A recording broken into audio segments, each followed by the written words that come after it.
Guys এই মুহূর্তে আমরা আছি পবিত্র আম গাছের আগা। দেখছেন মাটি থেকে আমরা কত উপরে। লসির কোনটা পাকছে? কামড় দে দেখি।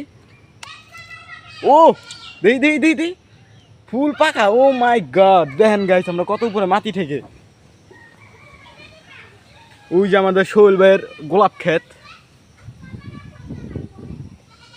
দেখছেন আমরা কই উঠছি গাছের।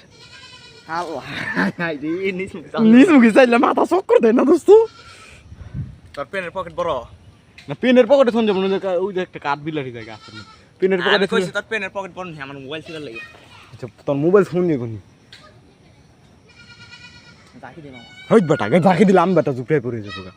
পাকা কিনা করবো। এই যে আমার মাথার উপরে এই যে না পাকাটি আমরা খাই লই গেছে দুই একটা ছিঁড়ে ছিল। এই আম ইমার্জেন্সি পারার ব্যবস্থা করতে হইব গাছে মাশাআল্লাহ।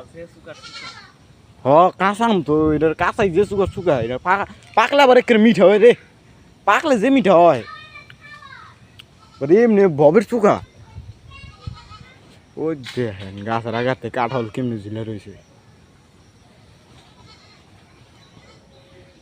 আমরা বাসের আগে উঠে গেছি গা, দেখ দোস্ত আমরা কিন্তু বাসের আগে উঠে গেছে গা। বাসটা দেখছো আমরা বাসের আগে উঠে গেছি গা। হ্যাঁ অলরেডি আমরা 2 তলার উপরে আছি। ওই যে 1 তলা বাড়ি ছাদ। এটা তুলা গাছ। এই যে তুলা গাছ গাইস, এটা একটা তুলা গাছ। কামড় দিয়ে দেখ একটা।